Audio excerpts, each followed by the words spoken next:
Muli na namang ginigisa ngayon at nababash ang Philippine National Police matapos ang mga sunod-sunod na kasong kinasangkutan ng kanilang mga kabaro.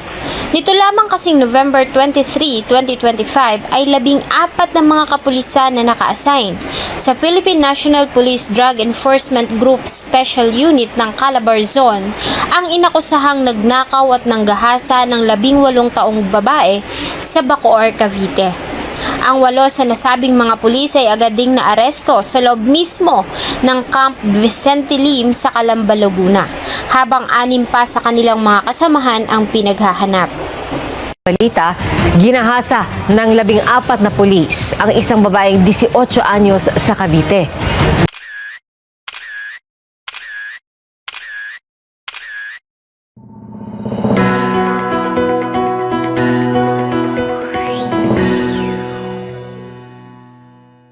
November 22, 2025, isang umiiyak na dalagang dumulog sa tanggapan ng kapulisan ng Bacoor Municipal Police Station kasama ang pamilya nito. Nagtungo doon ang pamilya para magsampa ng reklamo laban sa 14 na kalalakihan. Ayon sa sinumpaang salaysay ng biktima, November 22, 2025, mag-isa lamang siya sa bahay at para malibang ay nagtambay siya sa labas nang dumating ang grupo ng mga armadong kalalakihan sakay ng isang pulang Toyota Innova at mga motorsiklo.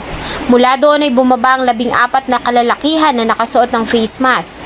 Nagpakilala umano ang grupo ng mga pulis na nakatalaga sa kanlubang.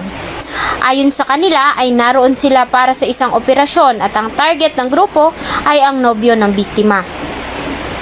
Noong una sinabi ng dalaga na wala roon ang nobyo, subalit naging marahas sa mga lalaki at sapilitan siyang pinasok sa loob ng bahay. Pagpasok sa loob ay mabilis nilang hinalughog ang bahay. Ang pakay ay ang mahahalagang gamit ng biktima. Mabilis nilang sinaid ang mga pera, cellphone at ilan pang mahahalagang gamit sa loob. Hindi pa nasihan ang mga suspect. Ayon sa dalaga, ang leader ng grupo ay pinasok siya sa loob ng kanyang silid bago inutusan nito ang mga kasamahan na lumabas at ikandado ang pintuan ng bahay. Bago siya nito sa pilitang pinaghahalikan at ginahasa.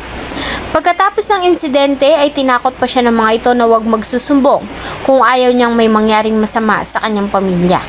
Pagkatapos ng ginawa ay umalis na ang mga suspect, dala ang ilan sa mahalagang gamit ng biktima, maging ang kanyang motorsiklo na Mio I-125 na kulay hidilaw at helmet nito.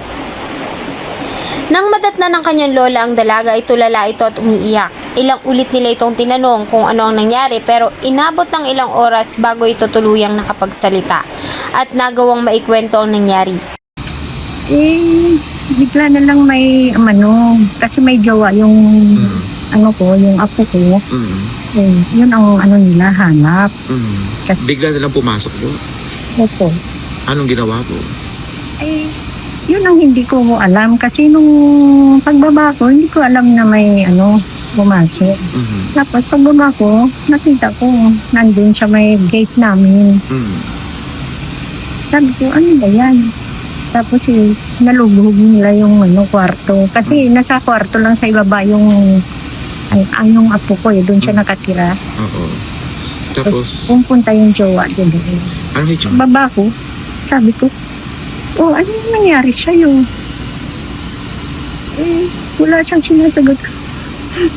Gumagano lang siya, yung iyak niya, walang imik, pero gumagano. Wala na Paglabas ko, di umalis na sila. Kasi nung tinanong ko yung apo ko, sabi ko, anong iniiyak mo? Bakit? Anong ginawa sa'yo? Hindi siya makasagot. Siyempre, tinakot yun, di ba? Ang biktima ay isang grade 9 student na naninirahan sa Barangay Talaba, 3, Bacoor City, Cavite. Bagamat 18 pa lamang ay kumikita na ito ng sariling pera sa pamamagitan ng live streaming at pagbibinta online ng mga tsinelas at sapatos. Nang matanggap ang nasabing reklamo ay agad na nagsagawa ng investigasyon ng Bacoor PNP. Pumunta sila sa lugar at agad na nagsagawa ng site inspection. Naghanap din sila ng mga CCTV sa paligid. Simple lamang ang bahay ng biktima. May lumang gate at pagpasok dito ay naroon na ang silid ng biktima na nadidingdingan lamang ng plywood. Bagamat maayos ang loob nito at mayroon na ring mga makabagong kagamitan. Sa paligid ay ilang CCTV footages din ang kanilang nakuha. Dito nga, tulad ng salaysay ng biktima ay nakuhaan ang pagdating ng sasakyan ng mga suspect na kalaunan ay agad nilang nakilala na pawang mga pulis na nakatalaga sa Philippine National Police Drug Enforcement Special Operation Unit ng Calabarzon. November 23, 2025 kinabukasan, alas 2 ng madaling araw, ay tinungo ng Bacoor City Police ang Camp Vicente Lim sa Barangay Mayapa, Calamba City, Laguna. Sa pangunguna ng Intelligence Section at pamumuno ni Police Captain Hermigildo M. Soriano Jr. sa ilalim ng direksyon ni Police Lieutenant Colonel Alexi A. Disamito ay agad nilang inaresto ang 8 sa mga suspect na kinilalang sila Police Lieutenant Ram Rujun Pastor Maristela, Police Master Sergeant Christian Rojas Vega, Police Corporal Marvin J. Francisco Abella, Police Corporal John Michael Saleta Aga, Police Corporal Ronnie Garcia Lising, Patrolman Jimmer I. Domingo Vendiola, Patrolman Crisanto Barakel Gicoso, Patrolman Jefferson Viloria Calma. Samantalang ang 6 pang mga kasamahan ng mga ito na sila Police Corporal Jerome Rojas, Patrolman Alexander II Versula, Police Corporal Dondi Gria Olog, Patrolman Edward Tagadtad, Patrolman Raymart Lasiste at Patrolman Richard Sait ay naging mailap sa kapulisan at patuloy pa ring pinaghahanap ng mga pulis. Estado ng Philippine National Police o PNP ang 8 kapwa-pulis nito matapos masangkot sa pagnanakaw at panggagahasa sa isang grade 9 student at online seller sa Bacoor, Cavite noong Sabado, Nobyembre 22. Sa isang follow-up operation, kalaboso ang mga suspect sa loob mismo ng Camp Vicente Lim sa Calamba, Laguna kahapon ng madaling araw. Pinaghahanap pa ng otoridad ang 6 na iba pang mga sangkot sa krimen. Napag-alamang pawang mga operatiba ng PNP Drug Enforcement Group Special Operations Unit Calabarzon ang mga suspect na pulis. Ang 8 ay dinisarmahan at inaresto ng kanilang mga kabaro bago dinala sa Bacoor City Municipal Police Station. Mula sa kanila ay na-recover ang iba't ibang armas, ang pulang Toyota Innova na may plate number na SHU 704, ang MIUI 125 na dilaw na pagmamay-ari ng biktima, iPhone 13, 2 plate number, bodal money at illegal na droga na tinatayang may halaga na 584,800 pesos. Isinagawa ang on-site inventory sa presensya ng mga barangay officials bilang mga saksi. Ang mga naaresto ay dinala sa Bacoor City Police Station para sa tamang disposisyon at kasalukuyang inihahanda ang mga dokumento para sa inquest proceedings. Ang mga suspect ay inaasahang mahaharap sa patong-patong na kaso kabilang na nga dito ang kasong robbery in band at ang paglabag sa Republic Act 8353 o Anti-Rape Law. Bagamat ayon sa biktima ay isa lamang ang gumahasa sa kanya, ang 14 ay makakasuhan pa rin ng parehong paglabag dahil sa nasa lugar sila nang mangyari ang krimen at alam nila ang ginawa ng kanilang team leader.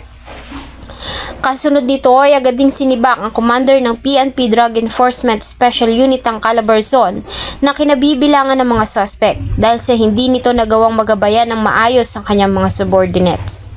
Sa kabila ng nangyari, ang ilan naman ay patuloy na pinagtatanggol ang mga suspect at sinabing huwag silang hugasgahan base sa testimonya ng biktima. Bagay na nakatanggap ng maraming negatibong feedback. Ayon sa marami ay walang lusot ang mga suspect sa kaso dahil maliwanag ang paglabag na kanilang ginawa. Hindi rin nila maaaring baligtarin ang akusasyon dahil kung nagkaganoon, bakit nila kinuha ang mahalagang gamit ng dalaga kung totoo na ang nobyo nito ang kanilang pakay? Wala din silang dokumento sa ginawa nilang seize and seizure sa bahay ng biktima at isa pa sa mabigat na paratang ay ang ginawang panghahalay ng team leader ng grupo sa 18 anyos na dalaga. Dahil sa balita ay muli na namang nadungisan ang imahe na iniingatan ng maraming miyembro ng PNP. Ganun pa man, hindi naman natin maaaring i-generalize ang kasalanan ng ginawa ng iilan. Marami pa din naman sa ating mga kapulisan ang tapat sa kanilang serbisyo.